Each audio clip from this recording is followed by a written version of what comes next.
everyone, welcome back to my channel, and I've got another video for you in our EverQuest II free-to-play questing series. So if you notice, if you watched my last video about moonlight enchantments, I'm still in the Fey Grotto. I camped out there last night when I was playing, or yesterday afternoon I guess. Anyway, I am going to go ahead and exit out of here, but I thought I'd just start right away from where I zone in. And to leave, you just go back out the way you came in, and there should be, I think it's like a little mushroom ring that's glowing, or not, yeah, it is. The same as to zone in. This is how you exit. You just click that little zone there, and we'll go ahead and go through. So I was thinking, since we were going along on the lines of tradeskilling for that particular quest for the moonlight enchantments, I thought maybe we would continue on with just a little more tradeskilling and go and do those quests out in Kelethin that we hadn't started yet. They may be a little low level for us, but let's do it anyway.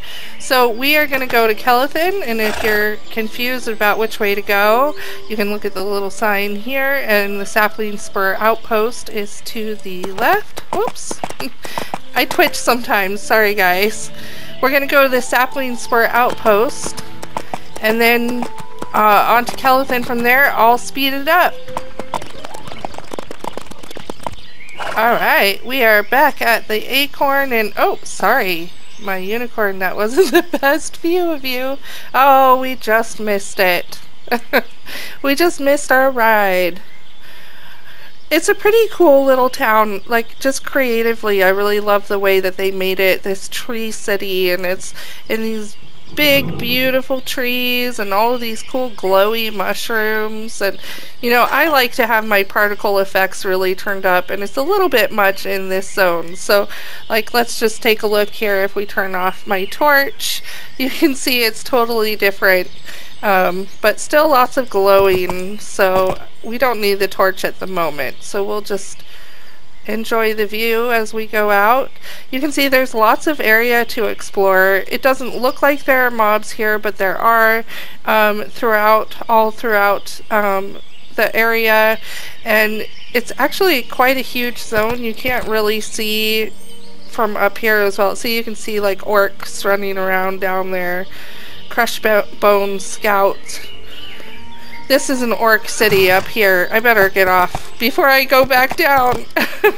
Okay, so we want to go over to the tradeskilling area, so we're gonna go on the little teleport here, and we are gonna, well, we can't get as close as I'd like, but we'll just go ahead and take that one to the near residential area.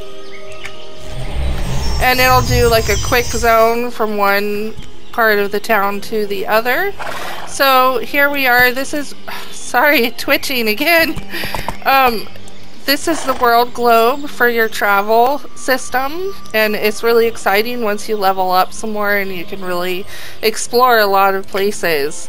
Oh, let me turn that chat off again. Every time I open it, I've got to close that one. I don't know why it does that. So, okay, we want to go back over to the tradeskiller, and I'm pretty sure she was over here on the other side of this acorn, kind of in a weird little spot. Oh, maybe not. I thought it was this one, but maybe it's not. Let's look at this. Oh, here it is. Next platform. It really does help to have the map, like the EQ2 map, where you can actually, like, find your way around a lot better. So, okay, here we go. Ooh, this is an interesting name. Ikele Harmonia. You have learned how to gather harvests, and whether or not you decide to learn a trade skill profession, you'll find harvesting can be a useful and profitable pastime. Are you interested in reviewing the crafting process? Yes, please. Alright. Let's learn about the crafting process itself. You'll need to have some harvested elm, tin, and roots in your bags. Shall I tell you a bit more about the crafting stations and your trade skill arts, or do you want to just get going? Normally I would just get going, but for you guys that are going to be watching my video, you may not know about the trade skilling, so I'm going to just read everything that I can read. So, elm, tin, roots, check. Let's check our bag really quick and make sure we need elm. That's roots, we've got that. Elm, we've got. Tin. Well, where's tin? Maybe this. Yeah, 10 clusters. Check. Alright. And I'd like to learn more before I start. Yes. There are a number of different crafting stations that can be used to make different items.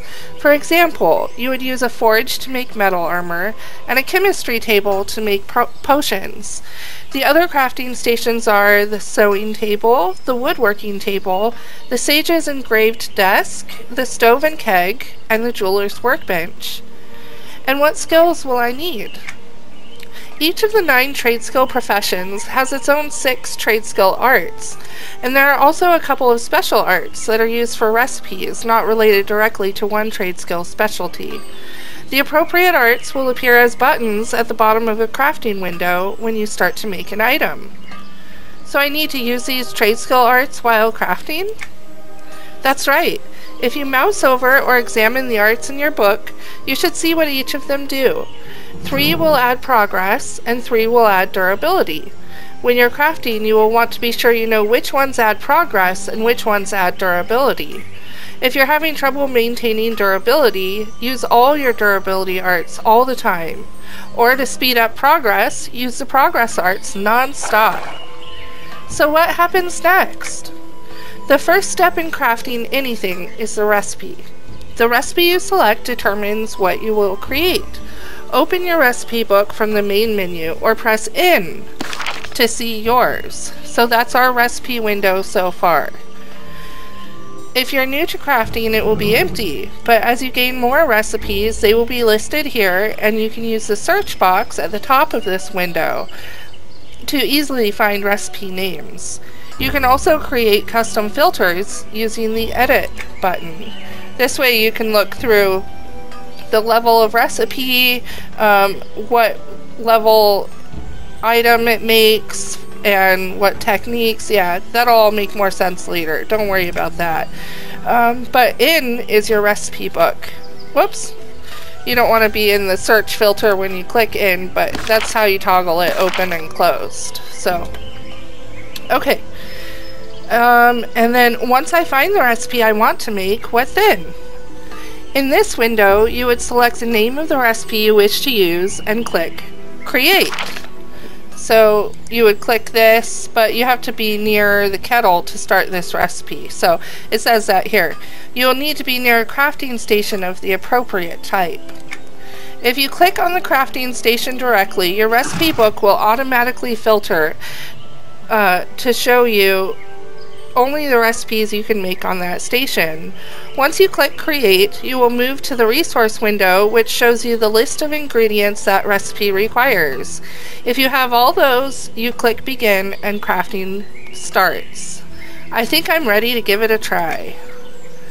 I'd like for you to make a candelabra for practice. While you craft it, I'd like you to pay attention to the blue and green bars in the middle area. This shows you your progress, blue, and the durability, green, of the item you are creating.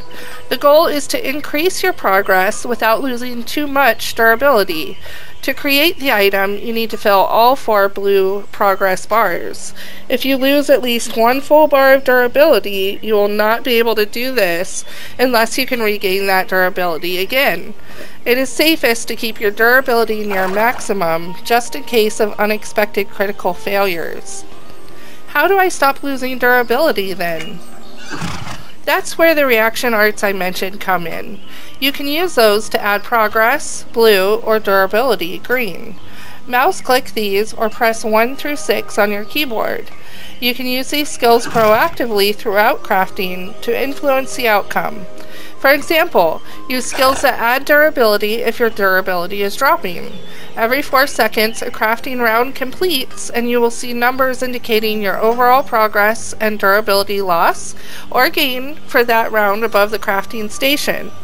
This is generally easier to see in third-person view. Use your mouse wheel to scroll out. It might be easier if I just try it out. Can I give it a try now? Okay, and we get a blue level 3 tutorial forging ahead quest, so accept that. And we get a quest reward of a piece of coal and an Artisan Essentials Volume 1 recipe book. Okay, of course. It'll be easier to understand once you can see it in action. Here's a recipe book and some fuel. Scribe the recipe book by finding it in your inventory and right-clicking it. Check that you have some elm, tin, and roots in your bags and head over to the forge. Click on the forge to bring up your recipe list and select the recipe for the simple candelabra. Thanks, here I go.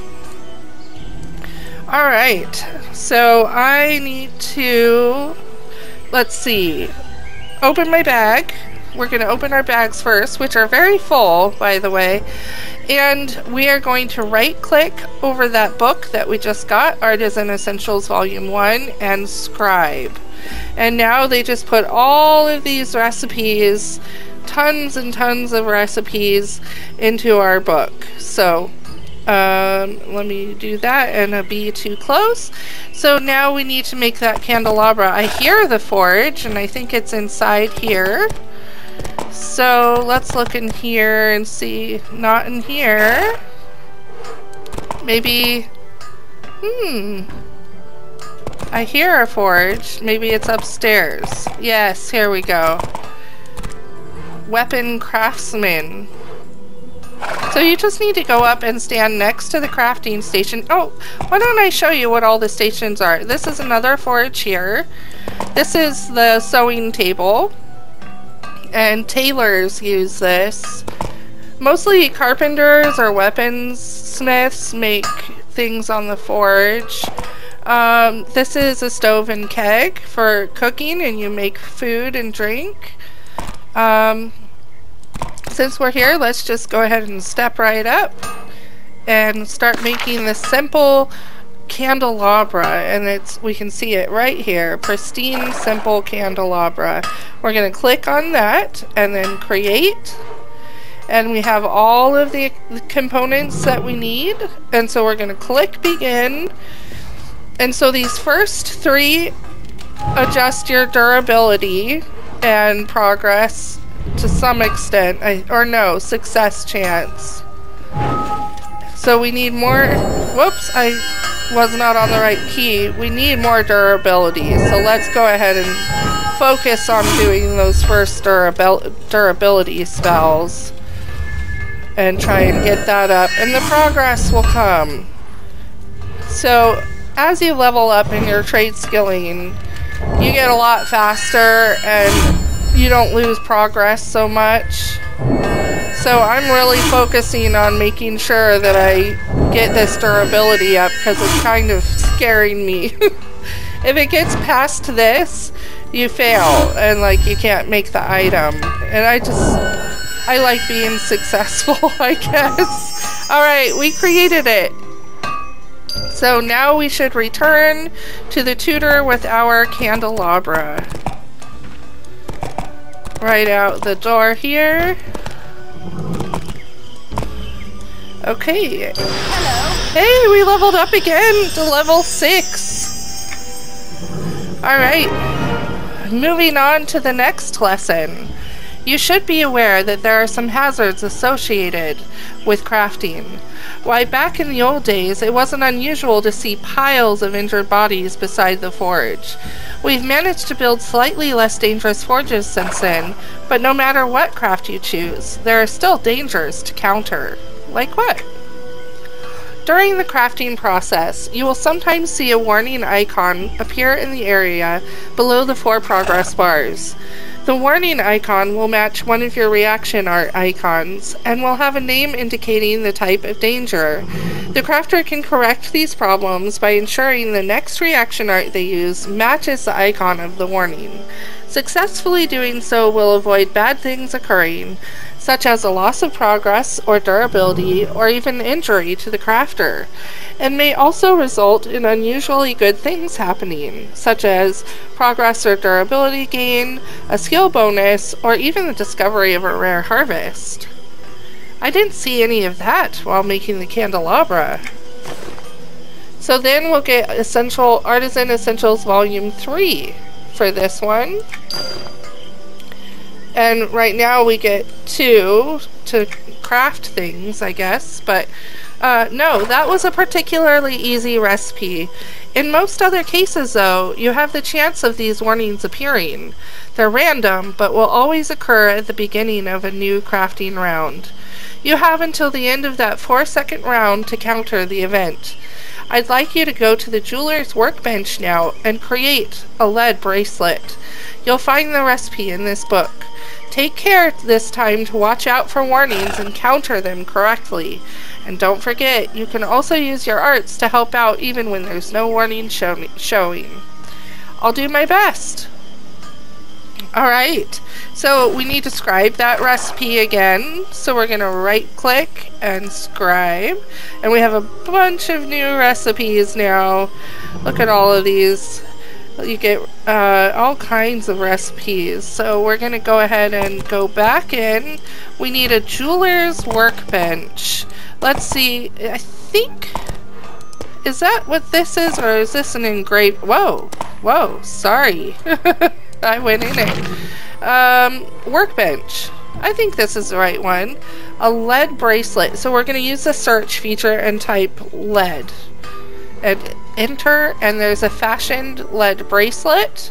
If you hover over it, you can see the list of all the items you need, and it shows in parentheses how many of those items you actually have. So we have plenty, except we only have 1 coal, so we don't want to fail. Alright, here we go. We have everything we need, and begin.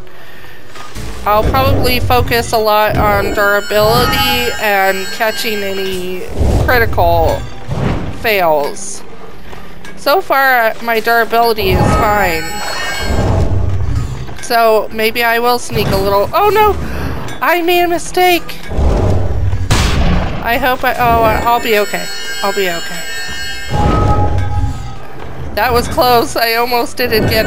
That's the danger of like using the abilities as often as I do. Sometimes you put it on at the wrong moment. There we are, level 7 already, guys. Wow.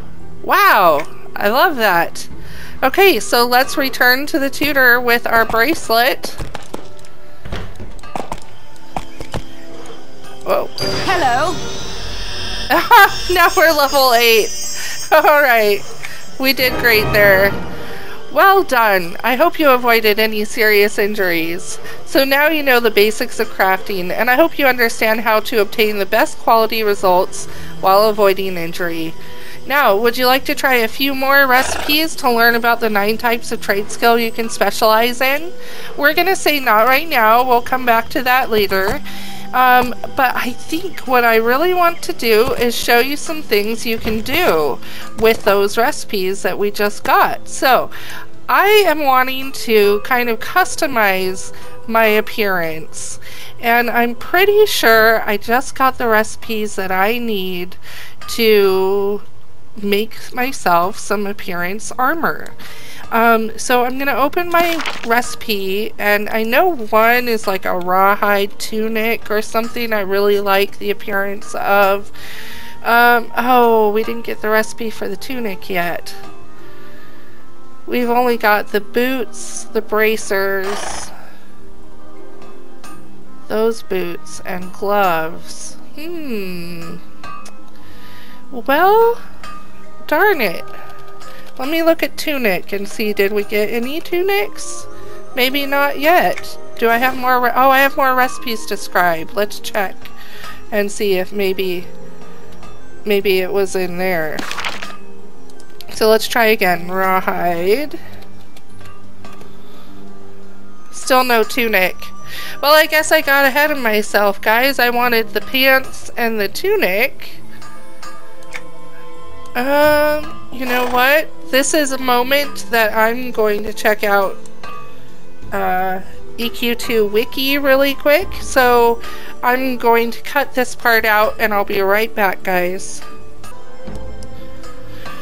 Okay, guys, so I just found out we don't have the recipes quite yet for the gear that I was wanting to make. I got ahead of myself a little bit, so I'm not sure.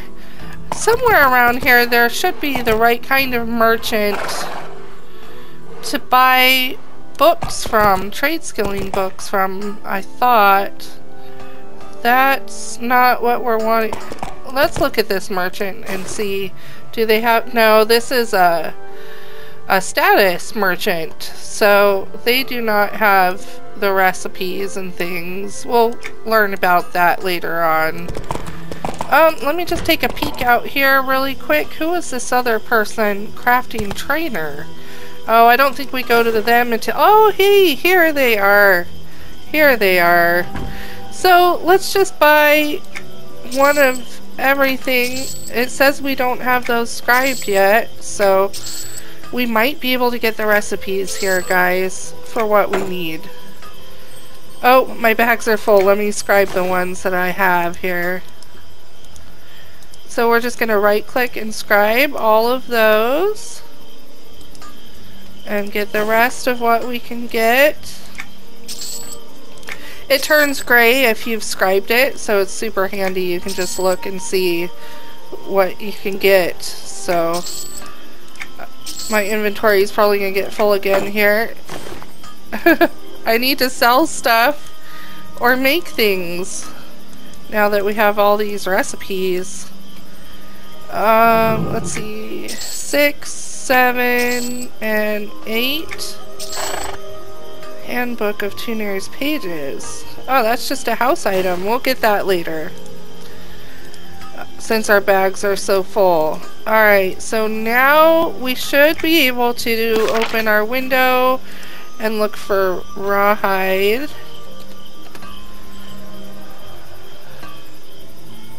Yes, we have the recipes now. So we need to find a fuel merchant. Was that what was right inside here? No, that's work orders. Broker, we don't want that. Maybe let's look on our map and search for fuel. I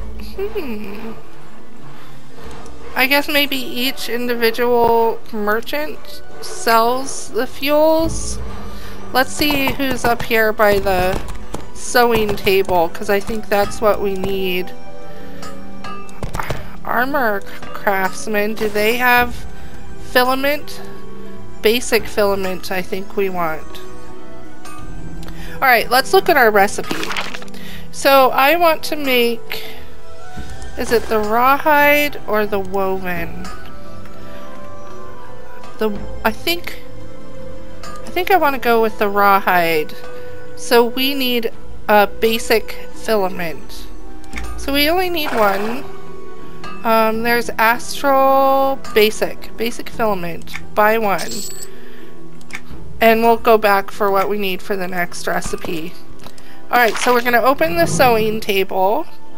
And we are going to, well, I guess we'll just type it in again. Oh no, these are all rawhide things. So let me just, I know it was blue. Rawhide leather tunic. That's the one. So we're going to begin and just try to do our best with making this item. We're already losing a bit of durability here, so I want to stay on top of that. You can see that the skills for this one are different than for the other one, but they do essentially the same things. So yeah, we're gonna have a more customized look, which I'm excited about. I always like sort of customizing myself. It's just more fun that way, I think. So, alright, this should do it. We created our rawhide leather tunic. So now let's look at our next recipe, rawhide pants. Oh, yikes, sorry. Okay, so we want, I think the woven ones are the black ones. Whoops. I was trying to look at that to see if that's what we wanted. Yeah, see, look at these nice black pants. I like that look with the brown. So we need another filament. You know what? Maybe we will just buy a few filaments. Basic filaments. By quantity, let's just get 10. They're very cheap. We can afford it. Even though we don't have much money. Okay. So we are going to do woven raw. Whoops. Okay. Woven rawhide pants. Create. Begin. And focus on keeping your durability up. And if you have a moment to increase your progress a bit, you can go for that too. But I do kind of like to focus on the durability at this level. When you get higher level, you can just cruise through and just do progress after progress after progress. But when you're this low level trade skilling, you know, you kind of need to just be a little bit careful. And hey, we did good on that one. Here we go. Oh, that didn't go well. But hey, we still finished. We did alright. Alright, so let's look at this again. And I'm trying to figure out which boots... Whoops. Cancel. So the black boots are cool, but I think I kind of wanted the regular rawhide. Whoops. Well, I'll just type. Let's see. These ones right here, I think. Let me look at you. Yeah, I like that look. Okay, so we're gonna do the rawhide leather boots, and we'll begin. Oh, I just did 3 progress without even thinking about it. Just like I was a full level trade skiller. And I did alright, so maybe you can just go for it. We'll see. We'll see what we get. Alright, so then I also wanted to do shoulders. Let's see, do we want black? That looks kind of cool. Or do we want these? Oh, I like those. I'm gonna do those. Rawhide leather shoulder pads. Okay, oh, we are out of rawhide leather, guys. Well, let's put on what we have. And let's go ahead and take our mount appearance. Uh-oh. That would lose our charge for this mount. So let's just equip it while we're on there. So we're gonna just, you know, it might have even been a little bit of an upgrade, but not really. So open your C window, and to do an appearance armor, right under equipment is appearance, and here you can add things that customize your look without changing your stats. So we'll put the pants on. It says they must be attuned before it can be equipped. I would like to attune it. That means no one else can wear it. And then we're going to do the tunic and just put it right there. Alright, and is that all that we had? I thought, for some reason I thought we had made the boots, or I just wanted to, I guess. So there's the first step towards customizing our appearance, guys. I really like that look with the nice rich brown leather and the black pants. And we're going to add some more boots and shoulders. I really thought we had done the boots. What happened? Oh, yeah! Here they are. We did do the boots. I just have to trust myself. There we go. Next time we will do a little harvesting, get some more rawhide, and finish those shoulders and make a pair of gloves to go as well. So, alright. that's where we're going to leave it off for this one, guys. Tradeskilling, customizing your look using appearance gear. We kind of touched a few subjects there, and it's kind of a long video, but I had fun, and I hope you guys did too. And I will see you next time. Happy gaming out there.